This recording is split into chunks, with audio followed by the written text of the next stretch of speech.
You are listening to Visionaries Wrestling Network, providing your perfect podcast experience.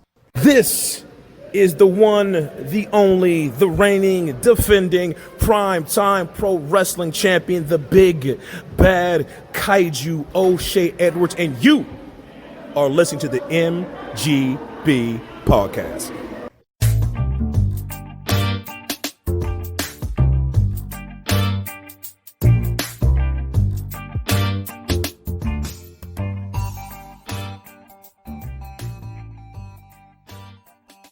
Alright, this is the MGB review of BTW, which is Big Time Wrestling in Chester, Virginia from March 3rd, 2018. Once again, we're in the middle of stay at home. It's April 10th right now. So I was looking through PowerSlam TV, trying to find something we could review, and I was thinking, it'll just be some organization that catches my eye. And I saw, whoa, Virginia. I was like, I've never even heard of this. Now, Virginia's kind of a big state, though. There's some places you can go to in Virginia that are like 5.5 hours away. So I looked. This is only 90 minutes away. This is just south of Richmond. I have no idea. I've never heard of this organization. The other thing that caught my eye is some of the big names that appeared on some of the other ones that you could actually watch. Like I saw Mick Foley straight away. I saw Scott Steiner, and I saw people like that. So that kind of caught my eye. I took a screenshot of one of the cards and said, hey, what do you think? Should we review this? And you were like pretty much straight away, yeah, definitely. All right, so as we weren't actually at this one, I think we can go pretty much straight into this. They played the singing of the national anthem at the start. I don't think I've ever, we've been to events where they've done that, but I don't think I've ever watched one on TV where they've actually shown that that actually happened. And the person who did the singing, she had a really powerful voice. On the land of the free. She really held the note on the free. It looked great. The place looked absolutely packed. And it reminded me of, because it was actually at a school, it reminded me of the winter wipeout, I want to say. That's what I said. Yeah, there was a lot of people there. There was well, I don't know because I didn't have the cameras going all the way around, but there was certainly people to the side. There was certainly a lot of people in the crowd. And it kind of reminded me also of the one that VCW did as well, when we went down to see that one when Gangrel was there as well.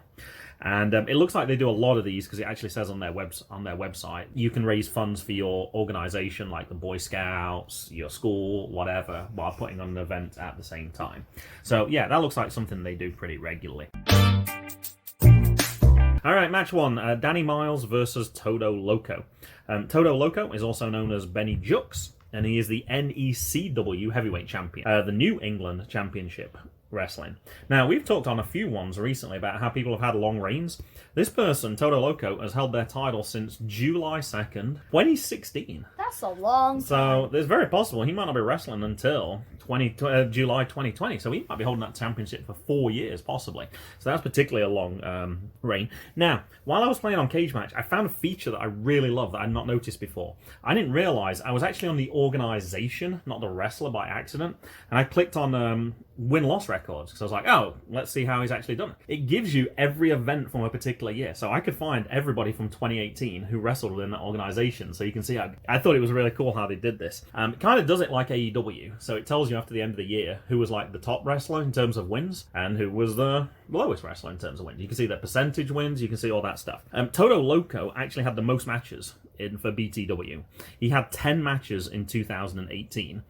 Just a 4-6 record though. And I saw one of those wins was actually a match against CJ Anderson, who we saw up at Infinite Pro. So yeah, I actually watched one of these other ones before you because I wanted to know a few of the characters to see if it actually looked as good as it suggested it was, and it was. So we carried on for that. Danny Miles was second on that list with 9 matches, and he had a 3-6 record for 2018. Now, I thought Danny Miles sounded really familiar when I looked at it on the card. I was like, I've heard of him before. No, it wasn't that at all. It was Danny Mills, who's a former defender for Leeds United. So anyone who's around my age or probably a little bit younger will probably remember that person as well. And, one thing that did surprise me on that list, third on that list was Thomas Santel, who wrestles at Beyond Wrestling. I really like Thomas Santel. He had an 0-8 record at 2018 at BTW. But I would definitely go see some BTW if people like Thomas Santel there as well. That's another name I like, but he wasn't particularly on this card. All right, Mason, talk to us about this match. I have something before. Sure. So I stood up for the national anthem because I didn't know if it was disrespectful to not stand up if you weren't there live. I don't know. I think I asked somebody that before, like in the Super Bowl, like because they always do the anthem there. I was like, "Are you supposed to stand?" I'm like, "I don't know. I don't think so." But I'm not sure on etiquette. So there was referee Chris Sharp for this match, and Todo botched his roll out of the entrance. Todo is in the test of strength, and Danny and Danny knees Todo, and Danny handstands out of a head scissors. And there's only one commentator for BTW, Yeah.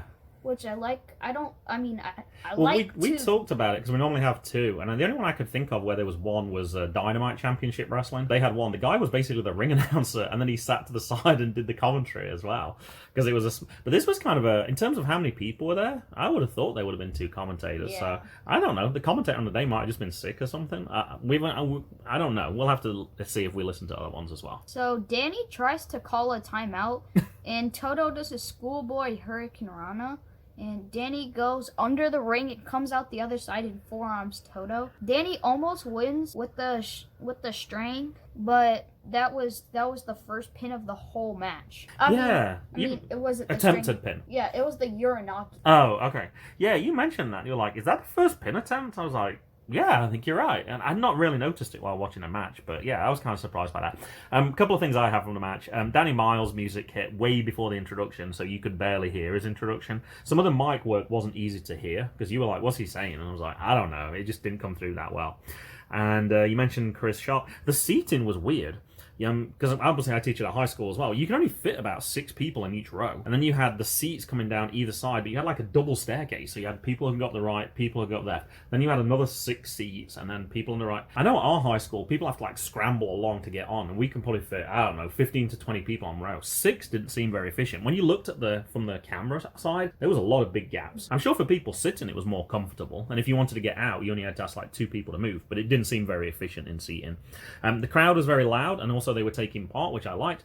They really got into this one. Now, I did wonder if this was like that Winter Wipeout show. Is this, with it being funds for a school, for some of these people, it might be their first time going to a wrestling event. And for that reason, they might get more involved than perhaps what the regulars would. So, I'm not sure about that. I love the energy in this match as well. I thought this was a great way to start this event. It got the crowd really hyped up. And I had one thought about this. With Todo Loco being a luchador, and right now the advice is, with the COVID situation, that you're supposed to wear masks. I thought it was kind of ironic. I don't think there was a single luchador on either night at WrestleMania this year. Oh, yeah.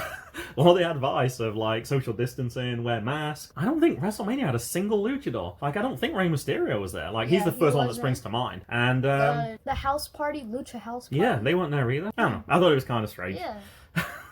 All right, next part. Wait. Before we went to... Oh, you got something else? Yeah, I have some before. I didn't finish the match. So Todo Loco finally gets a suicide dive, and Flex Armstrong knocks Todo off the rope, and then Danny pins Todo with feet on the ropes. He did, and that's the problem when I don't write notes down for the actual match. I forgot where the finish was. You just said an attempted pin, correct, not the actual pin. And we're going to talk more about Flex Armstrong later. After that, Kevin Nash came out. This was actually his only appearance in BTW in 2018, so I'm guessing he was mainly there just to do photo ops, and I saw that certainly for another event as well. Anything about Kevin Nash at all?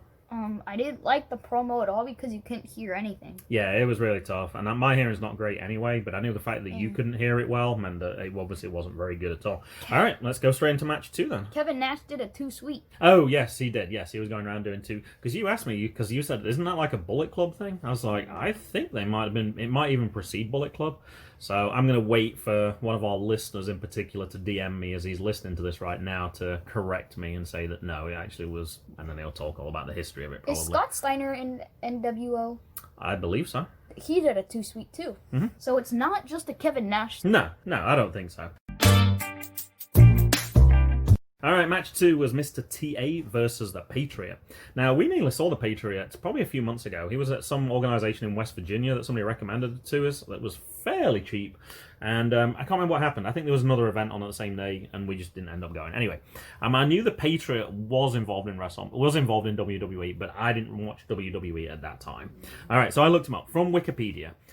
His real name is Wilkes, I'm guessing. Was heavily recruited as an offensive lineman at Columbia's Irmo High School and played for the South Carolina Gamecock. One of the only 4 consensus All-American football players in program history. Wilkes added 50 pounds of bulk to his 6'3", 225 pounds to bolster an offensive line line that in 1984 helped set school records for touchdowns, points, and total offense. After that, he didn't make a career in the NFL. I know he said he had a few tryouts, but he never quite made it.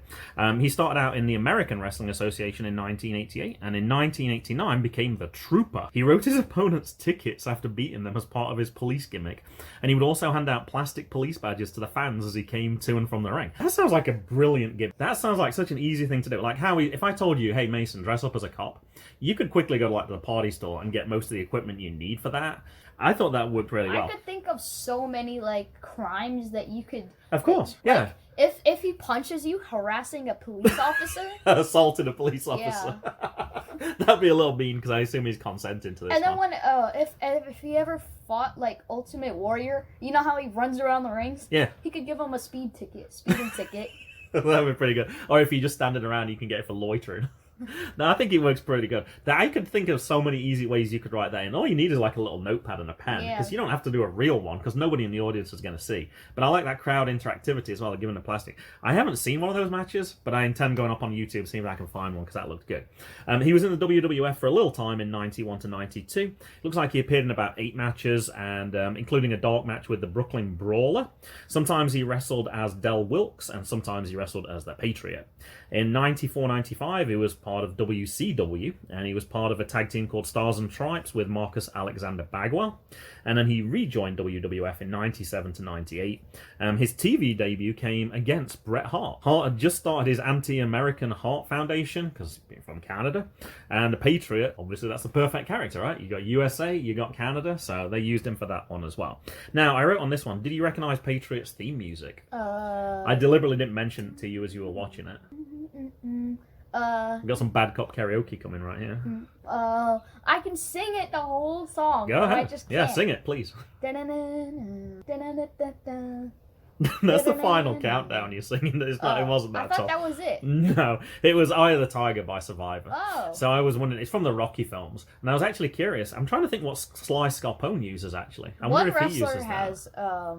One wrestler has the final countdown. They do, and I can't remember who it is. I know we have it on our playlist. Anyway, I wondered that would it be in the Rocky thing, but it's one of my favourite songs, so if we don't have it on our playlist, I'm going to add it to my playlist. What else have I got here? Mr. TA is also known as Terry Allen. I'm guessing that's where the TA comes from. 86 of his last 88 matches on Cage Match have been at BTW. Wow. So he's definitely, it's kind of strange that it would be just wrestle for that one organization and like nobody else. Yeah. I don't know. I found that really strange. I guess that might be something I might look up more in the future. All right, go ahead, Mason. What are the 2 matches? What are the 2 other ones? I didn't write that down, actually. I didn't write that down. 2 of the other matches, 2 of the part of the 86 were actually co-shows. Like it was BTW versus another organization, so he appeared with that, but I counted those within the 86. I think the 89th match, he was with another organization as well. But that goes back, like, obviously 88 matches. This organization, even if you had a match every month, that's only 12 a year, right?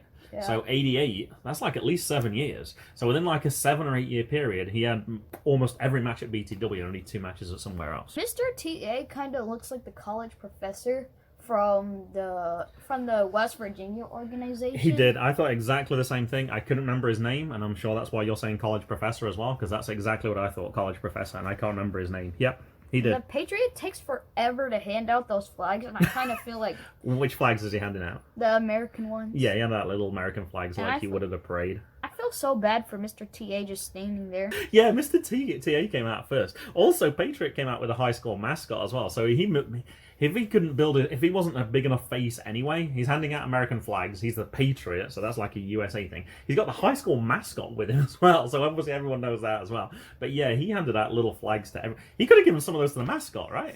The mascot could have handed some of those out. I don't know. I guess, actually, given a choice, if you had the choice, would you want a flag from a mascot or from from the Patriot? A mascot. Really? Wow, you want the WWE star? Oh, yeah. Of course, so I guess he has to hand them all out. But yeah, it took forever. He had to stand in the ring. But it's cool for the people that managed to get those little souvenirs. I know you like your souvenirs from matches. You would have saved that little flag. You would have put it somewhere. And... I would have put it on my bobblehead shelf with all my other wrestling stuff. Yeah. I have so many wrestling stuff there. Like I have Quite a collection there. I have the Mick Foley Funko Pop, the Logan Funko Pop, the Bo Dallas action figure, and those are all signed. There's Jackson's Doctor Who Funko Pop up there. And I remember I have an autographed Davey Boy Smith Jr. shirt up there. And that doesn't include all the signed cards we got from the gated community that are up on the wall, and WWE posters. And one of your big tasks, actually, at the start, the first week we were out of school, was to finally put all your cards into some sort of organization as well. Because I know you got a lot of wrestling cards. 200 wrestling cards, easily. Probably more like 400. You got some for Christmas, and you also got some of those indie ones as well. So, yeah, I'm going to guess it's way over 200. Those WWE ones, the collectible ones, there was 150 of those. Yeah. And I know the indie ones, I think there was like 20 or 30 for that, and there was like 3 sets of those. So, yeah, you got quite a collection coming along. And referee Chris Sharp, he covers Mr. TA's ears because the crowd starts chanting, "TA sucks." I missed that. Patriots fans tries to tell the ref where the foreign object that Mr. TA keeps taking out and moving it to a different place. I love and that. then when the ref isn't looking, he stabs the Patriot 3 times in the windpipe with the foreign object. Then the Patriot gets the foreign object and makes Mr. TA bleed on the forehead. And Mr. TA is pinned with a stunner for the Patriot win. I love this match. It was very slapstick, but for people who perhaps were new to wrestling, it was probably kind of a new thing. But yeah, he'd hide it in his knee pad, and he'd go, "Hey, look, he hid it in his knee pad." And while he's telling him that, he'd switch it to his back or something, and then he would move it to different places. It worked really well. I thought it was funny. Also, I got on this one. Mr. TA, he had to come out heel. He didn't have any choice because Patriot was so over as a face anyway. His mic work was really good though. Not that I could hear it particularly well because, like you said, the crowd were doing TA sucks.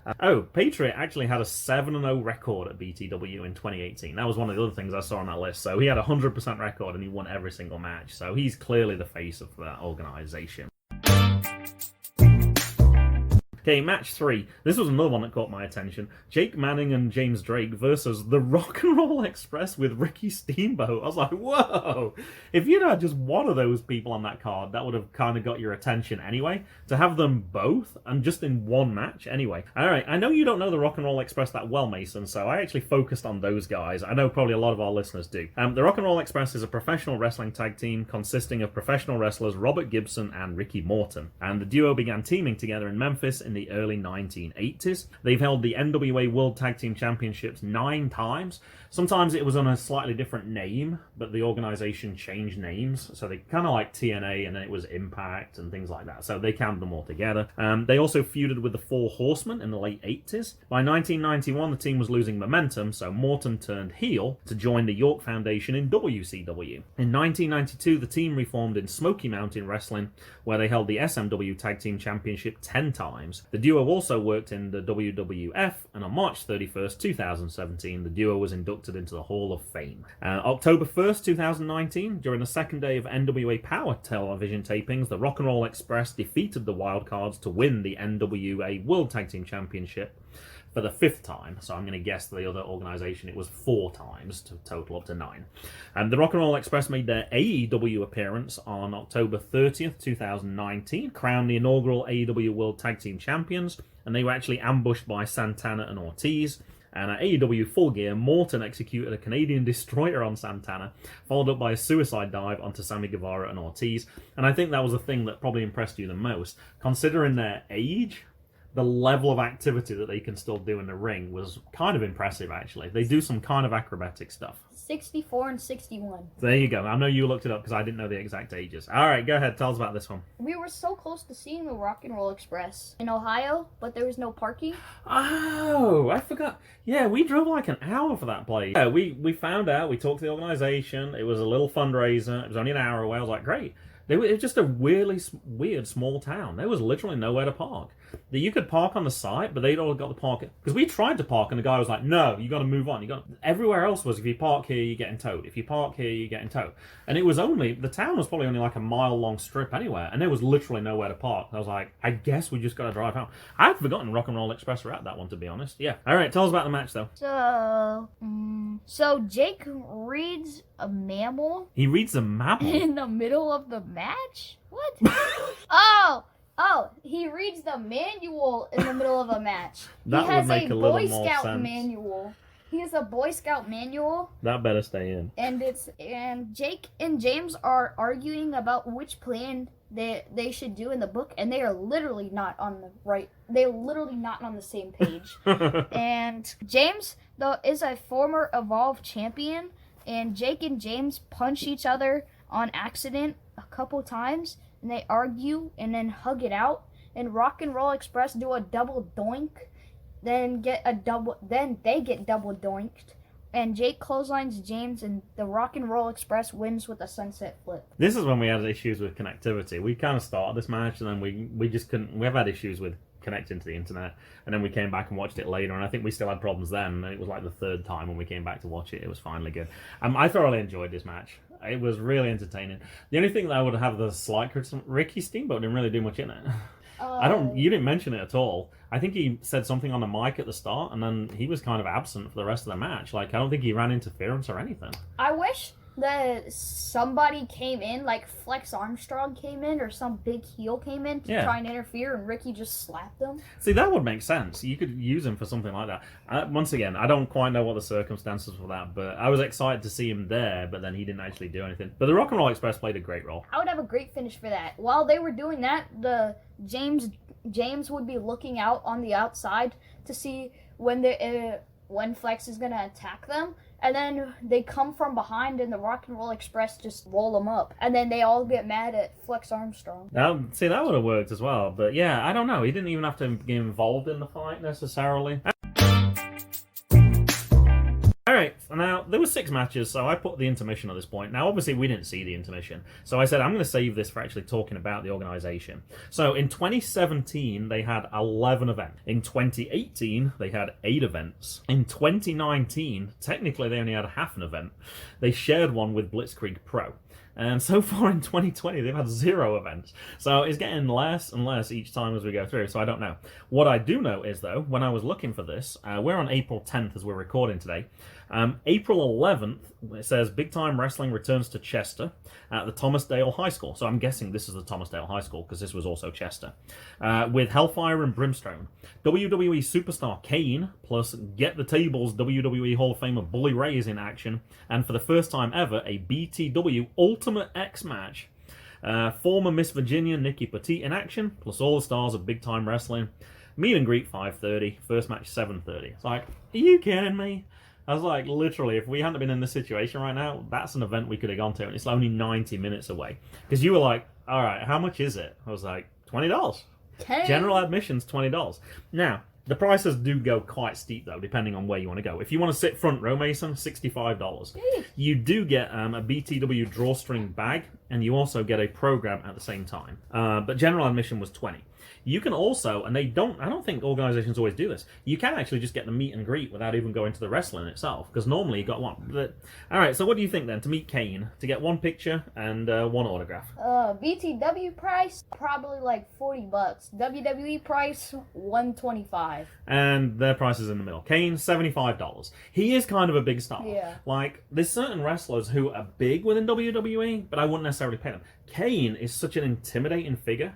Like, when you think of that fire and you see the mask and everything, he would be somebody who I would definitely want to go and see, get a picture with, because I think he's just so iconic. What about Bully Ray then? Bully Ray, probably 50. Bully Ray, 30. What? I don't know if I'd want to pay Kane's price. 75 is a lot. Yeah. I would have paid $30 to see Bully Ray, get a picture with him, and get an autograph.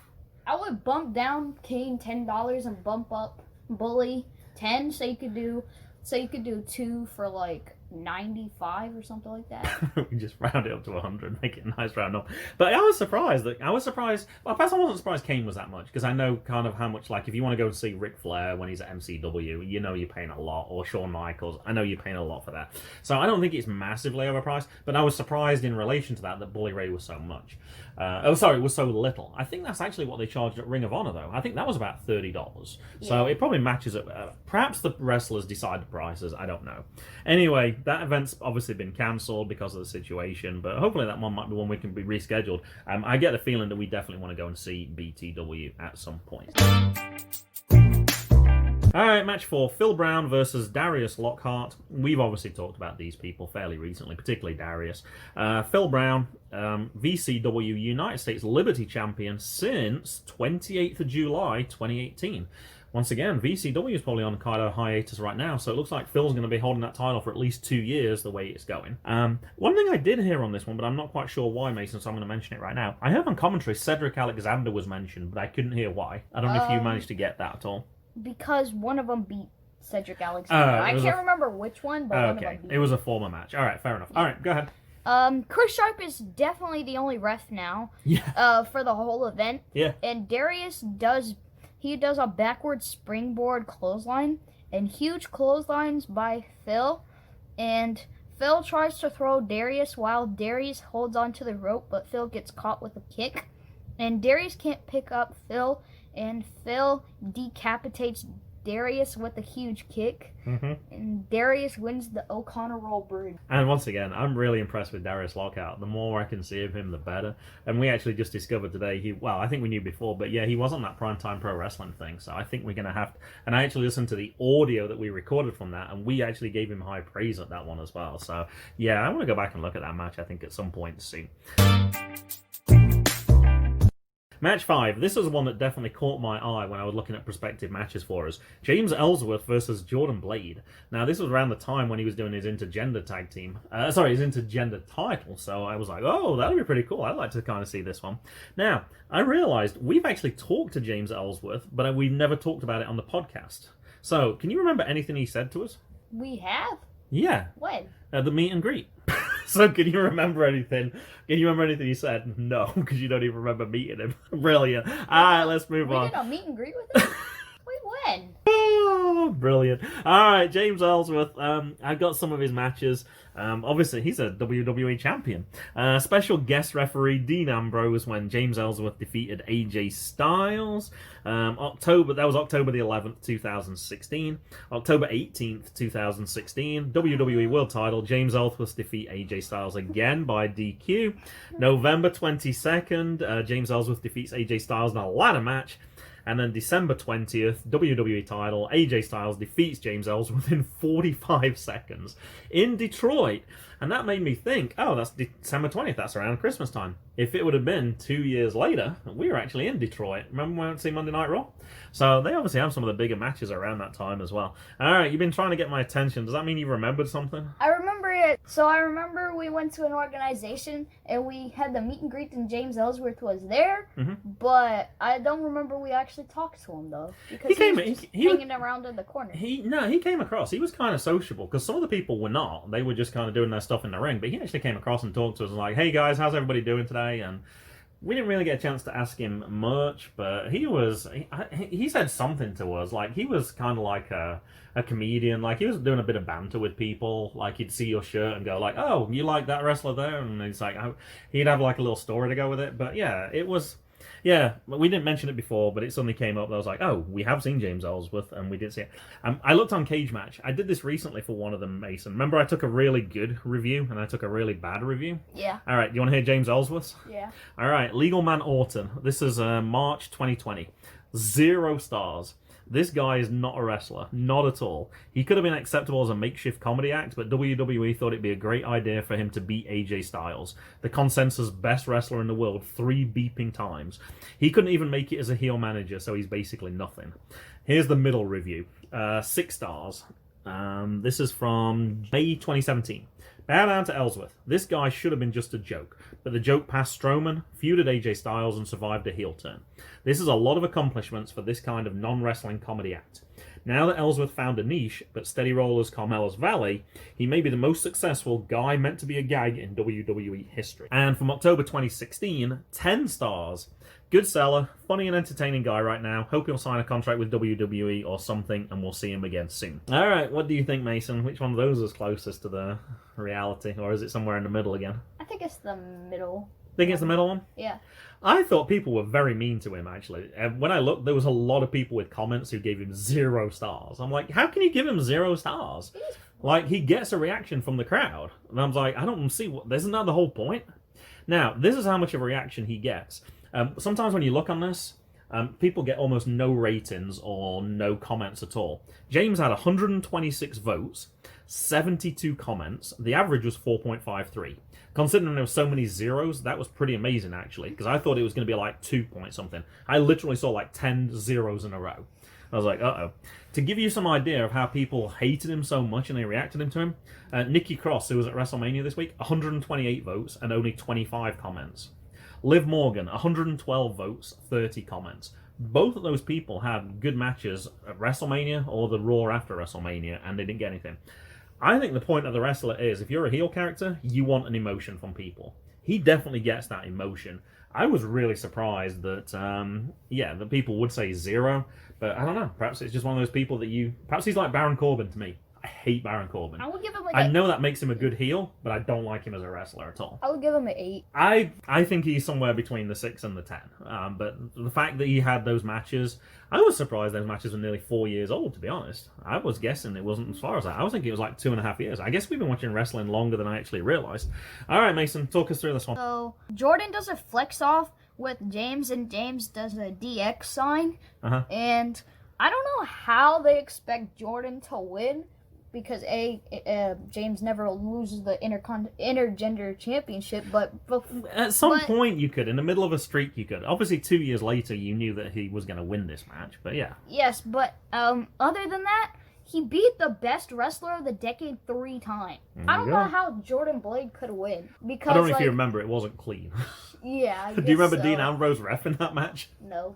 Like, he did a 1, 2, and then on 1 he just stopped and he like looked on his phone and and there was like a few things. AJ beat him, but it wasn't clean, that's for sure. Yeah. I think he gave him a dirty deeds in the end as well, and I'll let Ellsworth pin it. So Jordan flips James when James tries to pick up Jordan, and Jordan, she can't grab James's chin, and James does a DX to Chris Sharp and a code breaker off the top rope by James, and James does not get the no chin music, and Jordan does a stunner and a Samoan drop, but a foot on the rope by James to kick out, and he tries to walk out of the arena, but some kids block him, and James tries to hit Jordan with the belt, but Chris takes it away, and while referee Chris Sharp is distracted, James wins with a poke to the eye. Yeah, that was the smallest entrance that I've ever seen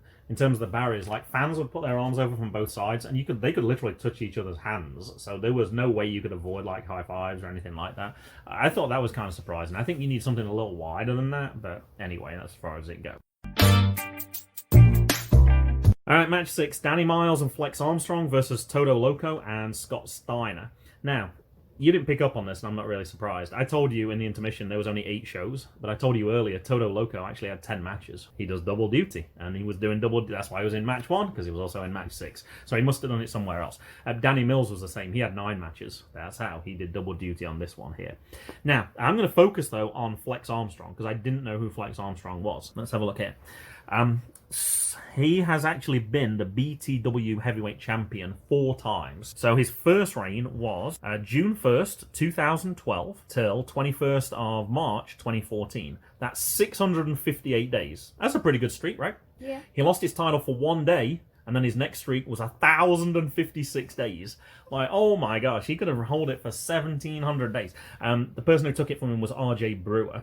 Even if that's not impressive enough, he lost that title in the end to Carlito for 1 day, and then he took the title back again and held it for another 412 days. He then lost the title to the Patriot for 1 day, and then he held it for a 4th time for 132 days. So, with the exception of 3 days, he held the championship from June 2012 until August 2018. That's pretty crazy. That's really crazy. So he's obviously a big person at BTW, which we didn't know ahead of time. Ratings for him on Cage Match. This is from 2017. Somebody gave him 9 out of 10. I followed Flex in previous years. I read he was a 2011 WWE Tough Enough contestant, but pulled out before the airings began. Anyway, Flex is great. He's got tremendous conditioning and athleticism. He's a powerhouse for a man of his height. Best of all is his athleticism to pull off aerial moves as well as delivering power moves. He's an MMA fighter too, but his work in wrestling is what it's about. He's got charisma, where he can draw a crowd reaction anytime he enters a venue. He plays the role of the narcissist heel very well. He has been the reigning BTW heavyweight champion for several years and has been a mainstay in the Massachusetts promotion. Definitely his own big-time wrestling as its champion, as well as had showings in top rope promotions. But with his talent and ability, Flex has got to get more bookings outside of his home state. He could do great things for Ring of Honor, GFW, TNA, Paragon Pro Wrestling, and many others. If WWE is still interested, then he could do good things for their NXT roster. But knowing WWE politics, they might feel Flex is too arrogant to abide by the company's rules and ways of operations. So he may be better served to steer clear of WWE and enjoy a great career on other promotions that are just as entertaining, if not more entertaining, than WWE. A great career still awaits Flex Armstrong. So he's clearly a big character. He's clearly got other things. You can actually see some of his MMA matches on YouTube as well, I noticed as well. All right, go ahead, Mason. So Todo's punches don't do anything to Flex, and a huge chop by Scott Steiner, and Flex fakes knocking Todo off the top rope, and then Danny does it legally while Flex did it illegally, and Danny mocks Steiner with a off the top rope bulldog, and Danny misses the cannonball, and Flex barely stops Todo's tag, and Flex pushes Todo on the top rope into the torture rack, but Loco gets the tag to Steiner in the torture rack, and Steiner submits Danny with the Steiner recliner. The thing I wrote down at this one, you asked like before the end, like, I wonder how this match is going to end. Like, are you kidding me? Scott Steiner's in here? So I know that you don't know Scott Steiner that well. That was one of the first autographs I actually got you from Impact Wrestling, because I saw it, I was like, oh my gosh, he's a huge name, Scott Steiner. But yeah, the Steiner recliner, if that hadn't have happened, if I had gone to see a Scott Steiner match and that hadn't happened, I'd be really disappointed. Because I still think this is one where only one people are going who don't normally go to wrestling. And it might be people who watched WWF or WCW in that era, and this might be the first time they've been back to wrestling since. I think they had to do that one. Now, Scott Steiner actually collapsed fairly recently at Impact Wrestling. Yes. There was a bit of a worry, like, is he actually going to die? It looks like he's doing better now. I'm not going to say he's doing well. I did see Big Time Wrestling posted on Facebook on 10th of March. Big Time Wrestling wants to express our good wishes, thoughts and prayers for the BTW champion Scott Steiner. We are thankful to hear that the genetic freak is expected to make a full recovery. We can't wait to have him back. Scott Steiner is the current champion, and actually Kevin Nash held the title for nearly a year as well. Remember how many events I said there was in 2019 now? Yeah. One. So it sounds like, well, technically, yeah, it was technically a half, I guess. So yeah, he basically held the title for 300 plus days. He actually only had one match. So it wasn't that convincing. But yeah, Scott Steiner's currently their champion. And that was it. There was only 6 matches. It was 2 hours with all the stuff edited out on the Power Slam. I thoroughly enjoyed it. Yeah. I enjoyed the one I watched beforehand, which was like, oh, I'm excited. I think there'll be other ones that we'll watch. I know there's another one in Virginia, but they didn't list the card, which is why we didn't do this one, because I was like, I don't know who's on the match. I know Patriot's in match 1 with John Schuyler, so we might go and watch some other ones. I saw there was one actually at the Pawtucket Paw Sox Stadium in Rhode Island. I don't know if you remember we're going to see that. Yeah, I remember. So that one actually looked like it had a really big card on, so we might review one of those in the future.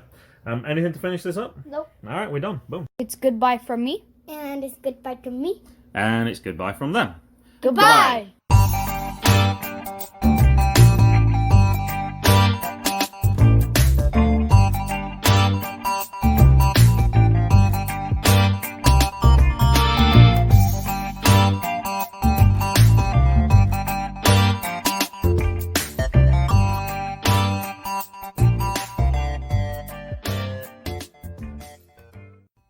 The music was Zigzag by Kevin MacLeod at Incompetech.com. Licensed under Creative Commons by Attribution 3.0.